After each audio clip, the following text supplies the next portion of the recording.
नमस्कार दोस्तों, हम पहल कोचिंग क्लास के चैनल पर लाइव हैं। अपन सामान्य हिंदी में समास पढ़ रहे थे। अपन ने पिछले 2 वीडियो में देखा, इसके पीछे 2 वीडियो है जो आपको डिस्क्रिप्शन में मिल जाएंगे। उनका पहले अध्ययन करें, उसके बाद आप इस वीडियो पर आए, क्योंकि उनका पहले अध्ययन किए हुए आप इस वीडियो को सीधा देखना चाहेंगे तो हो सकता है कुछ चीजें आपको समझ में ना आए। इसलिए मैं आपको यह कहना चाहूंगा कि पहले आप उन 2 को देखें, उसके बाद इस वीडियो पर आए। अपन ने उसके पहले वीडियो में एक में तो समास का सामान्य अध्ययन, सामान्य परिचय देखा था। उसके बाद दूसरे वीडियो में अपन ने द्विगु समास और अव्ययभाव समास का अध्ययन कर लिया था। अब आज अपन पढ़ेंगे उसके आगे जो 4 समास हो रहे उसमें से कुछ पढ़ेंगे। देखिए, एक समास है, चलो अपन पहले द्वंद्व समास को लेते हैं। इसके क्रम से मित्रों कोई फर्क नहीं पड़ता है, आप किसी भी प्रकार से किसी भी समास का अध्ययन कर सकते हैं। ठीक है, द्वंद्व समास,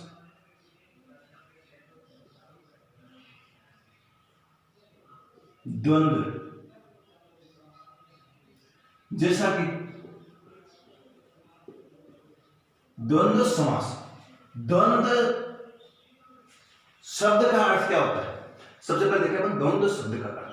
देखिए, द्वंद्व जो शब्द है यह शब्द विस्तार में भी पूछा जा चुका है। खास बात ध्यान रखना, जो शब्द विस्तार है, शब्द विश्लेषण अपन जिसे बोल सकते हैं, वह भी पूछा जा चुका है।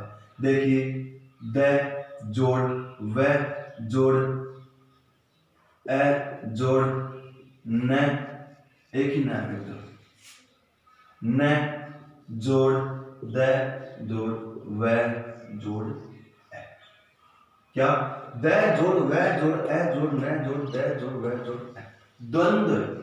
ठीक है, एक चीज और अपन देखते हैं इसमें, ध्वनि। एक प्रश्न ये भी पूछा जाता है ध्वनि वाला, खास ध्यान रखना। इसमें जो इसमें एसआई के लिए तैयारी कर रहे हैं या जो सेकंड ग्रेड हिंदी और फर्स्ट ग्रेड हिंदी से तैयारी कर रहे हैं, उनको खास ध्यान रखने की जरूरत है ध्वनि वाले टॉपिक। ध्वनि अपन पढ़ेंगे अलग से भी, लेकिन इसमें आपको बता देता हूं कि ए के अलावा अगर कोई भी स्वर अंत में होता है तो वह ध्वनियों में शामिल किया जाता है। लेकिन यहां पर यानी अगर ए पर शब्द का शब्दांत हो रहा है, शब्द का अंत हो रहा है, तो वहां उस ए को ध्वनि में शामिल नहीं किया जाएगा। उसकी एक खास विशेषता है, वो अपन जब ध्वनि टॉपिक पढ़ेंगे उस समय आपको बता दिया जाएगा। ठीक है, ये अपना इसका शब्द का क्या हो गया, विश्लेषण हो गया। ठीक है, उसके बाद चलो अपन ये देखते हैं कि द्वंद्व समास में पद कौन सा प्रधान होता है। इसमें दोनों पद प्रधान होते हैं। कौन से? दोनों पद इसमें प्रधान होते हैं। दोनों पद प्रधान, ये दोनों पद इसमें प्रधान होते हैं। ठीक है, अगली बात, अगर मान लो विलोम शब्द कहीं पर आए, विलोम शब्दों का उपयोग किया जाए या विलोम शब्द आए, तो वे किसके उदाहरण होंगे? द्वंद्व समास के उदाहरण, यानी विलोम शब्द इसमें आएंगे। अगर कहीं पर वैकल्पिक पूछा जाए, वैकल्पिक, विकल्प जोड़ एक प्रत्यय जब इसके लगा हुआ है तो उसे करना वैकल्पिक, यानी वैकल्पिक वाला जो आए स्थान जिनमें दोनों में से किसी एक का चयन करना हो, वहां पर भी क्या होगा? द्वंद्व समास होगा। ठीक है, अगला बिंदु देखिए, इसमें जब अपने देखे थे द्वंद्व समास में, अपने ये देखा था 1 से लेकर 9 और 10 के जो गुणांक वाली संख्या है, सॉरी,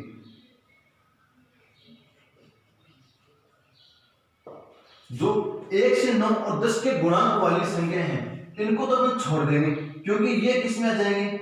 को छोड़कर शेष जो भी संख्याएं होती हैं वो सारी द्वंद्व समास में आती हैं। क्यों? क्योंकि 1 से 9 और 10 के गुणांक वाली संख्याएं सारी क्या होती है? द्विगु समास के उदाहरण होती है। ठीक है, यहां तक कोई दिक्कत? एक चीज और, इसमें एक चीज क्या देखते हैं, समास विग्रह करते समय और तथा, व, अथवा या, क्या देखा अपन ने, और तथा व एवं अथवा या, ये पद काम में लिए जाते हैं, ये पद काम में लिए जाते हैं। कौन सा किस समय आएगा, देखो यार इनमें से एक आएगा तो और आ जाए, तथा आ जाएगा, आ जाए, एवं आ जाए, एक ही आएगा। वो तो किस समय आएगा, जब विलोम शब्द हो या अपन ये बोले समाहार द्वंद्व। कौन सा द्वंद्व, समाहार द्वंद्व हो, उसमें तो कौन सा जाएगा, वो तथा वह, ये इनमें से आ जाएगा। अगर मान लो इतर द्वंद्व यानी वैकल्पिक द्वंद्व हो, तब कौन सा जाएगा, कौन सा, अथवा या। कौन से में, वैकल्पिक द्वंद्व में अथवा या आ जाएगा।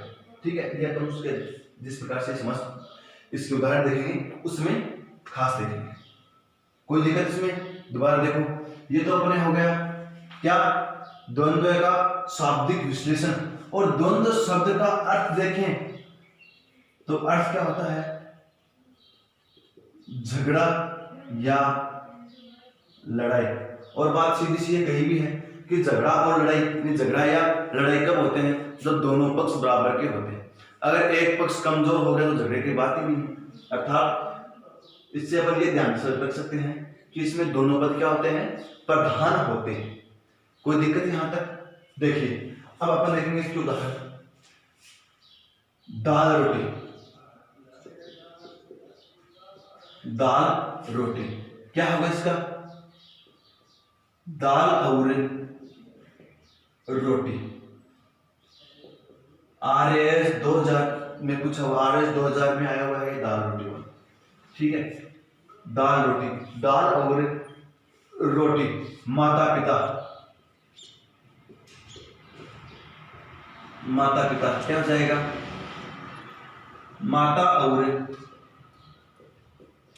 पिता। भाई बहन,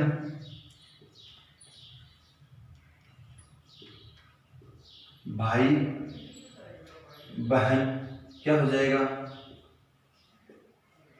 भाई और बहन। कृष्णार्जुन,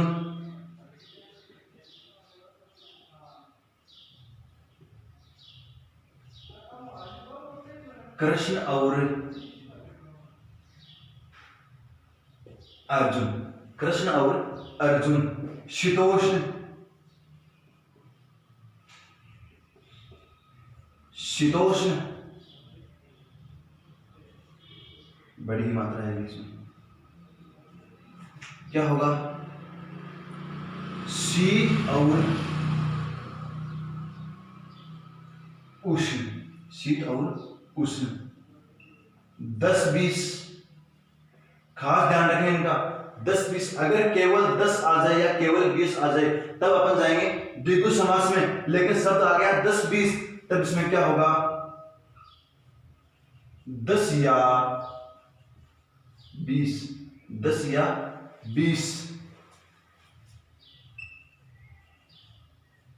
धर्माधर्म क्या होगा, धर्म या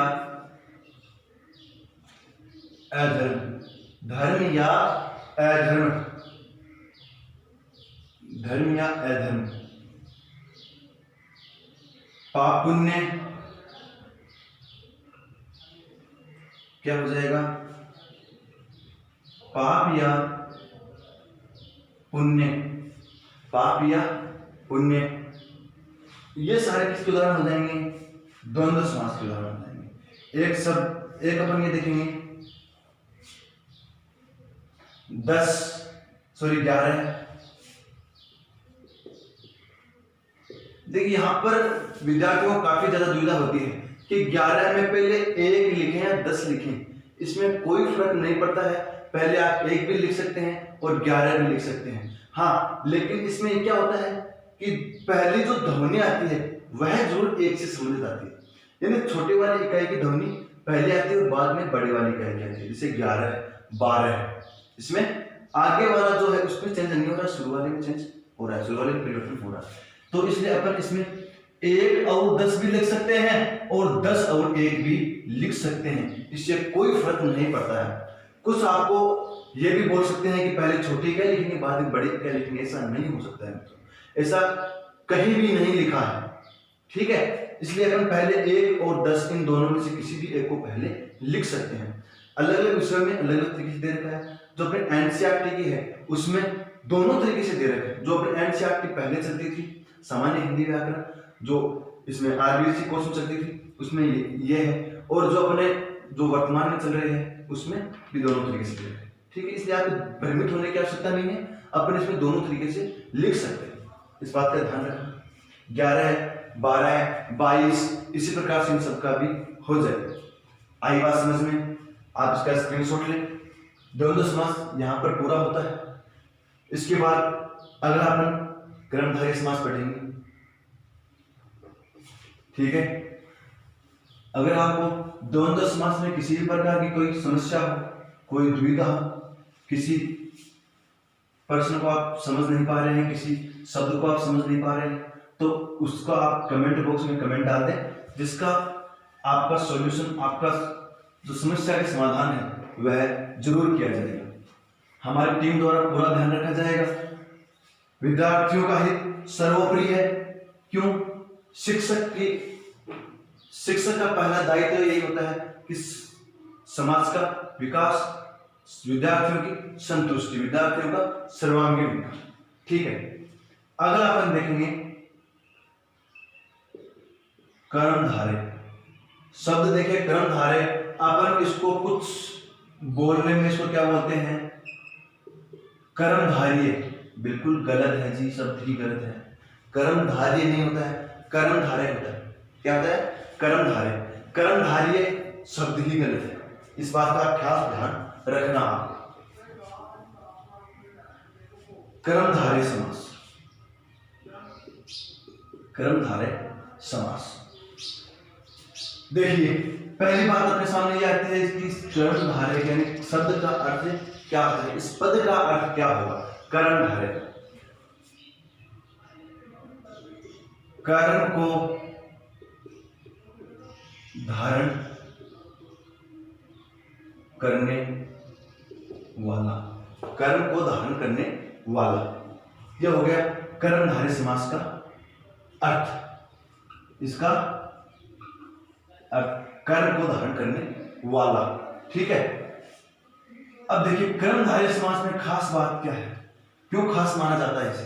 परीक्षाओं में काफी ज्यादा प्रश्न पूछे जाते हैं इससे, और प्रश्न परिभाषाओं से उठाकर जो के तो रखे जाते हैं। अपने एलजीसी 2018 में भी प्रश्न इसमें आए हुए थे कि विशेषण विशेष्य का समावेश किस समास में होता है और उपमेय उपमान का समावेश किस समास में होता है। दोनों तरीके से यह प्रश्न पूछा हुआ था, विकल्प में अपने दोनों उपस्थित थे, ठीक। इसलिए आप इसको खास ध्यान रखें। देखिए मैंने एक बात तो बोली कि इसमें विशेषण और विशेष्य, विशेषण और विशेष्य, विशेषण विशेष्य का समावेश किसमें होता है? कर्मधारय समास में होता है। अगली बात इसमें उपमेय और उपमान क्या है? एक शब्द आपके सामने है उपमेय और एक उपमान। पद की बात नहीं है, पता है आपको इसमें पद प्रधान कौन सा होता है? पद प्रधान इसमें दूसरा ही होता है, ठीक है। वो ज्यादा सोचने वाली बात नहीं है। यानी उपमेय उपमान और विशेषण विशेष्य, चलो विशेषण विशेष्य तो आपने पढ़ा होगा, लेकिन उपमेय और उपमान ये क्या भला आ गई, ये ज्यादा बड़ी समस्या नहीं है। वही है जो विशेषण और विशेष्य होता है, वही उपमेय और उपमान होता है। देखिए पहले अपन विशेषण और विशेष्य के बारे में देखते हैं। विशेषण जिसकी विशेषता बताई जाए, जिसकी विशेषता बताई जाए वो तो क्या होता है? विशेष्य। और जो कहा जाए इसके बारे में, विशेष्य के बारे में जो कहा जाए वह कहलाती है विशेषण। जो है क्या कहलाती है? विशेषण। उपमेय वही विशेष्य जिसके बारे में कहा जाए, जिसकी तुलना की जाए, जिसकी समानता बताई जाए वह तो क्या है? उपमेय। और जिससे समानता बताई जाए वह क्या होगा? उपमान। वह क्या होगा? उपमान होगा। यानी जिसकी विशेषता बताई जाए, जिसकी समानता बताई जाए, जिसकी तुलना की जाए वह तो क्या होगा? उपमेय। और जिससे समानता बताई जाए, जिससे तुलना की जाए वह क्या होगा? उपमान। बात समझ में आई? अपन को उदाहरण के हिसाब से देखें, ठीक है। ये दो ही चीज इसमें खास बात डालती है, एक तो विशेषण विशेष्य और एक उपमेय उपमान। इससे अपन इसका खास अध्ययन कर सकते हैं, खास इसको दूसरों से अलग करता है। देखिए एक बात और आपको बताऊं, विशेषण विशेष्य ये अपने आते हैं गद्य में। किसमें आते हैं? गद्य भाग में, जिसमें कहानी आती है, नाटक आ जाता है, उपन्यास आ जाता है, संस्मरण आ जाते हैं, रेखाचित्र आ जाते हैं, और भी कई तरह के जो इसके रूप होते हैं वो होते हैं। ठीक है, लेकिन जो उपमेय और उपमान होते हैं वे होते हैं पद्य में, जिसमें क्या आता है? काव्य आता है, महाकाव्य आता है, खंड काव्य आता है। यानी सीधी सी बात है, कविता आती है। क्या होगा? कविता होगी और इसमें लेख होगा। कविता क्या होती है इसके बारे में अपन जो अपने सेकंड ग्रेड और फर्स्ट ग्रेड की तैयारी कर रहे हैं हिंदी साहित्य से, उनके लिए खास बात है। बाकी समय रिट वाले हैं उनके लिए भी नहीं है, हाई कोर्ट वाले हैं उसके लिए भी कोई खास नहीं है, और जो पटवारी है उनमें भी गद्य पद्य कविता क्या होती है, लेख क्या होता है, इसमें कोई खास आपको ज्यादा गहराई में जाने की जरूरत नहीं है। लेकिन जो अपने हिंदी साहित्य से, हिंदी विषय से जो फर्स्ट ग्रेड और सेकंड ग्रेड इनकी तैयारी कर रहे हैं उनके लिए यह खास महत्व रखता है। इससे प्रश्न भी पूछे जाते हैं इनकी विशेषताओं के बारे में और इनके रूप के बारे में, इनके निर्माण के बारे में काफी ज्यादा प्रश्न आते हैं। ठीक है, विशेषण विशेष्य और उपमेय और उपमान, ये इसमें खास बात ध्यान रखें। देखिए हम इसके उदाहरण देखते हैं। जैसे एक प्रश्न आता है पीतांबर। पीतांबर क्या होगा? पीत है जो अंबर, पीत है जो अंबर। देखो विशेषता बताई जा रही है, अंबर की विशेषता बताई जा रही है किसी है? पीत। अब अगर अपन मान लो इसका अपन ये लिखें, पीला है जो कपड़ा। मैं क्या लिख रहा हूं? पीत का अर्थ पीला, अंबर का कपड़ा, इनका अर्थ लिख रहा हूं। लेकिन अगर जब अपन को इन दोनों में से एक का चयन करना पड़े तब इसी का चयन करेंगे, क्योंकि मैंने आपको पहले भी बता दिया था कि एक समास विग्रह में वही शब्द काम में लेंगे जो समस्त पद में दिए हुए हों। कौन से पद? वही काम में लेंगे जो समस्त पद में दिए हुए हों। समस्त पद में यहां पीले का कहीं जिक्र ही नहीं किया गया, इसलिए पीत है जो अंबर। अंबर का मतलब आकाश होता है और कपड़ा भी होता है। यहाँ पर कपड़े की विशेषता बताई जा रही है, इसलिए अपन इसको बिल्कुल खारिज कर देंगे, डिलीट कर देंगे। ठीक है, खास आपको यही ध्यान रखना, अगर ये न हो तब इसका अपन अर्थ ले सकते हैं। अगर ये इसका मूल शब्द न हो तब अपन इसका अर्थ ले सकते हैं। महाकवि, महाकवि मतलब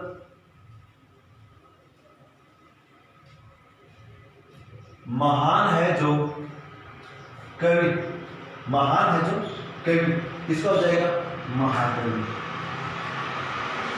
महात्मा, महान है जो आत्मा, ये किसमें हो गया? महात्मा।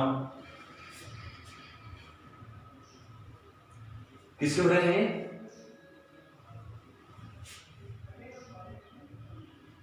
उषा नगरी,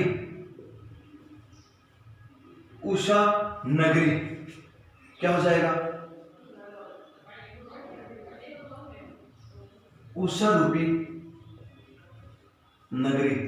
तारागढ़ क्या हो जाएगा? तारा रूपी घट, तारा रूपी घट। ज्वालामुखी या ज्वालामुख भी बोल सकते हैं, ज्वालामुख यही लिखो। सूर्यमुखी, सूर्यमुखी। चंद्रमुखी या सूर्यमुख और चंद्रमुख। देखिए ज्वालामुखी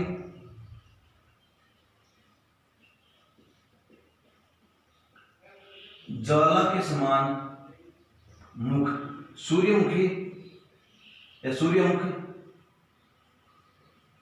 सूर्य के समान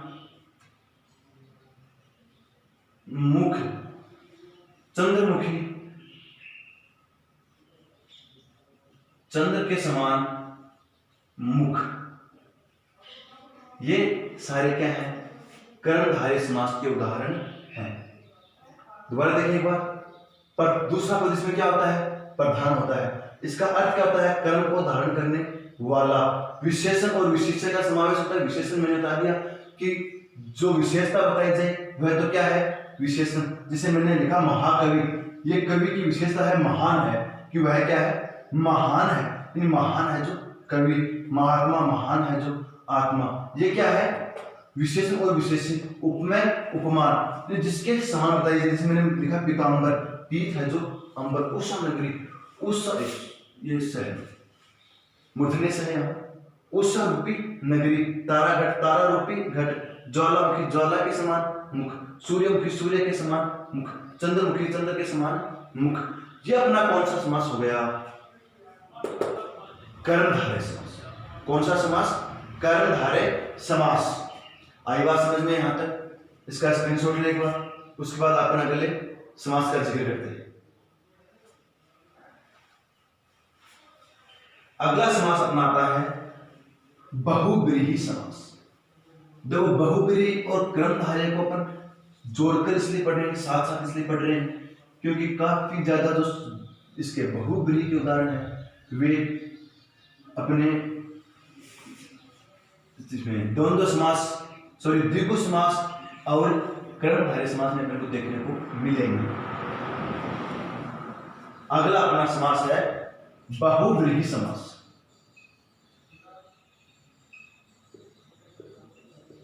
बहुब्रीहि समास।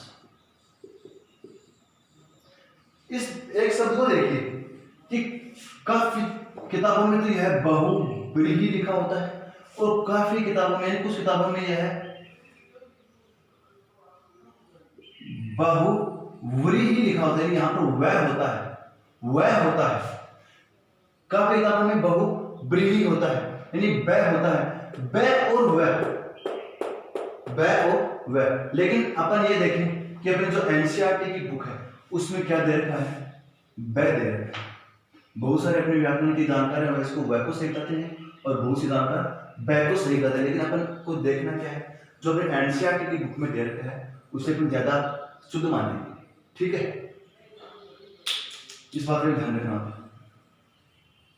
बहुव्रीहि समास देखिए, पहली बात तो ये कि बहुव्रीहि समास में पद कौन सा प्रधान होता है? तीसरा पद इसमें प्रधान होता है, यानी दोनों पद गौण होते हैं। दोनों पद गौण होते हैं और तीसरा या अन्य पद इसमें प्रधान होता है। दोनों पद क्या होते हैं? गौण होते हैं, अर्थात अप्रधान होते हैं, अर्थात अप्रधान होते हैं। और तीसरा या अन्य पद इसमें गौण होता है, अर्थात शब्द को अपन देखते ही कोई एक अलग चित्र अपने दिमाग में लिख जाए, चित्र अपने दिमाग में आ जाए, वही क्या होता है? कौन सा? बहुब्रीहि समास होता है। वही क्या होगा? बहुब्रीहि समास होगा, या वो शब्द बहुब्रीहि समास का उदाहरण होगा। अर्थात किसी धार्मिक प्रयोजन, किसी धार्मिक प्रयोजन, किसी धार्मिक प्रयोजन के अनुसार इसमें क्या होगा? शब्द का अलग ही अर्थ निकलेगा, या अपन बोल सकते हैं परंपरा के अनुसार। परंपरा या धार्मिक प्रयोजन के अनुसार शब्द का क्या होगा? अलग ही अर्थ निकलेगा। ठीक है, यहां तक बात समझ में आई? बस इसमें ज्यादा खास नहीं है, तीन ही बात आपको ध्यान रखनी है। तीन में भी कुछ ये नहीं, दो तो एक ही है, यानी तीसरा या अन्य पद प्रधान होगा, दोनों पद कैसे? गौण होंगे। किसी धार्मिक प्रयोजन के अनुसार या परंपरा के अनुसार शब्द का अलग ही अर्थ निकलेगा। ठीक है, जैसे देखिए अपन उदाहरण देखते हैं।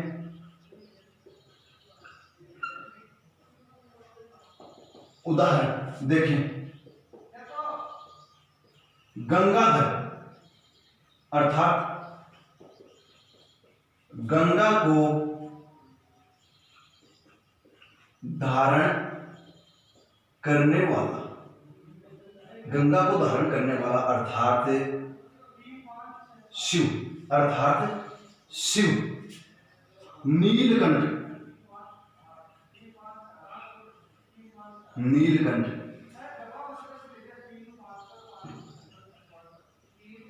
नीला है जिसका कंठ, नीला है जिसका कंठ, या नीले हैं जिसके कंठ, अर्थात शिव, अर्थात शिव या महादेव। चलो अपन महादेव को ले लेते हैं। महादेव महान है जो देव, अर्थात शिव। अब देखिए महादेव में कर्मधारय समास भी है और द्विगु समास भी है, ठीक है, सॉरी बहुब्रीहि समास भी है। पीतांबर पीत है जिसके अंबर, अर्थात या तो यहां पर कृष्ण को लेते हैं या फिर विष्णु, दोनों को ही लेते हैं, ठीक है। चतुर्भुज अर्थात चार हैं जिसकी भुजाएं, अर्थात विष्णु या ब्रह्मा,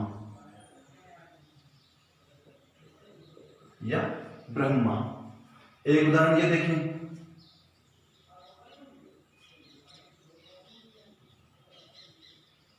चतुरानन, क्या होगा? चतुरानन, चार हैं जिसके आनंद, अर्थात वही ब्रह्मा,